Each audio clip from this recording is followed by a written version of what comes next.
Here's your 90 Day Fiancé weekly update. Let's start with Big Ed and the photos of him with his hand down Liz's pants. I honestly don't know what's worse, that or Angela's teeth. Yep. Right.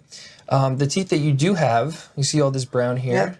You're having a lot of dental decay. We joined Angela this week on 90 Day Diaries as she attempted to get her teeth fixed. The surgery, which lasted 5 hours, saw the dentist remove 6 decayed teeth from the upper jaw and 7 from the lower jaw. But the operation didn't go entirely to plan. You see, midway through, Angela began to wake up. As her dentist explains, so as we are screwing in Angela's bottom teeth, grab your 2x2.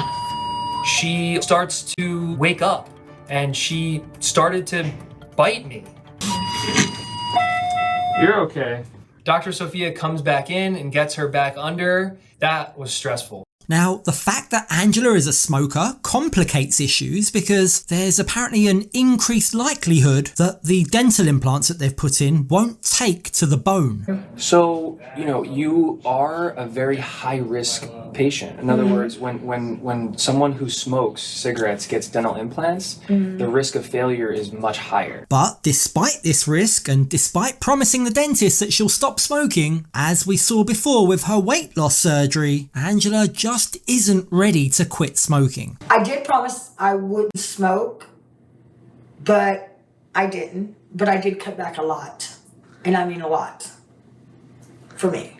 Either way, she seems very happy with the results of the dental work. But I think I might smell more and not be so much.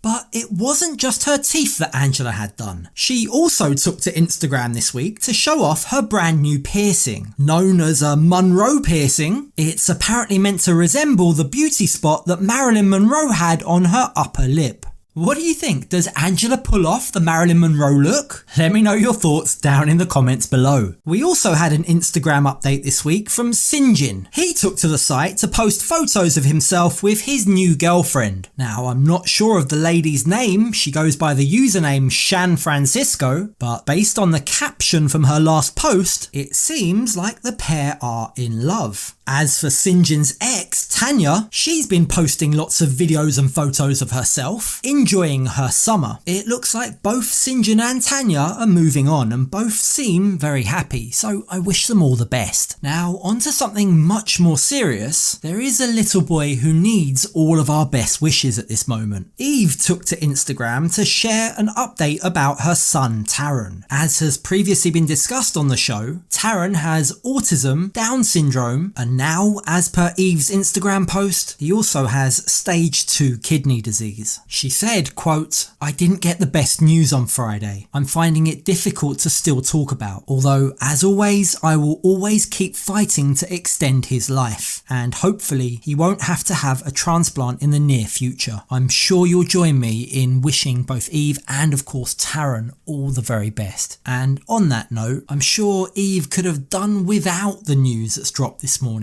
of what's apparently, allegedly, leaked WhatsApp messages between Mohammed, her fiancé, and a mystery woman. The news was broken by the Instagram account Mary Pants, and it appears to show messages between Mohammed and his secret girlfriend, talking about how Mohammed wants to spend days on end in bed with her, and how he's planning to divorce Eve just as soon as he gets his green card, to, quote, "make sure that I'm safe in America." Of course, goes without saying these are unconfirmed reports at this stage, but let's be honest, it wouldn't surprise anyone if it turned out to actually be true. Someone else who's recently got herself a green card is Anfisa. After her divorce from George, Anfisa has been competing in bodybuilding competitions, but her most recent Instagram post was to celebrate the fact that she's now a US citizen. As for her ex George, since coming out of jail, he's lost a lot of weight and he's also now the proud father of 2 kids. Now, speaking of kids, mum-to-be Libby posted an Instagram update this week celebrating her 30th week of pregnancy. But the parents who are celebrating most this week were Ron and Betty. You see, they were delighted to hear the news that Julia and Brandon won't be moving to Florida.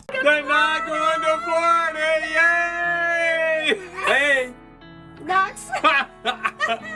That is amazing. We joined them on 90 Day Diaries as the pair revealed that due to Brandon being offered a promotion at his current pest control job, they've changed their mind and they'll no longer move to Florida to become painter decorators.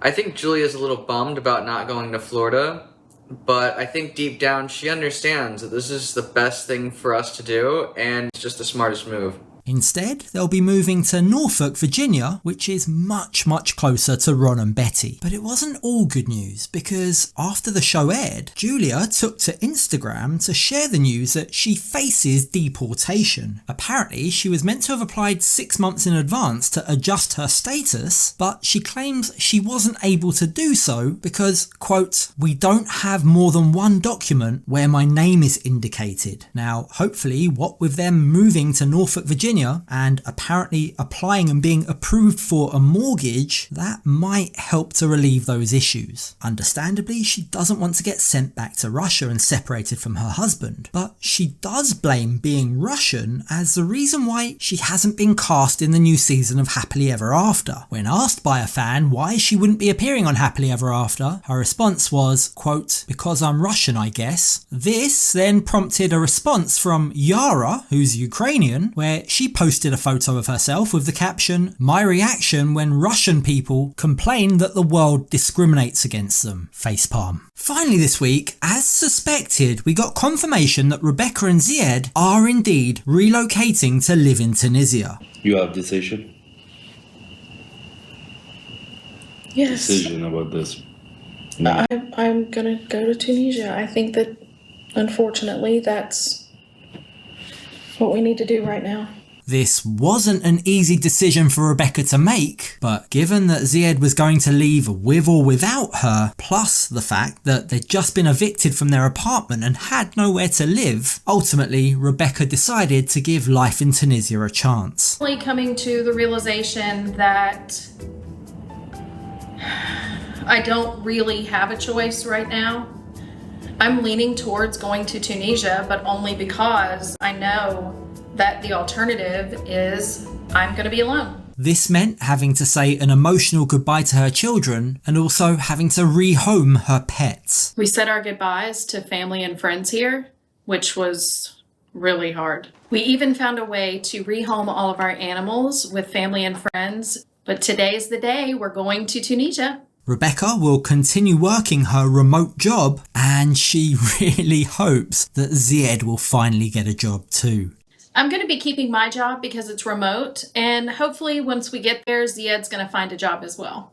I really hope things go well for them. At least I hope it goes better than it went for Johnny and Ella. If you missed my last video about the developments in their relationship, I'll leave that on screen for you to check out now.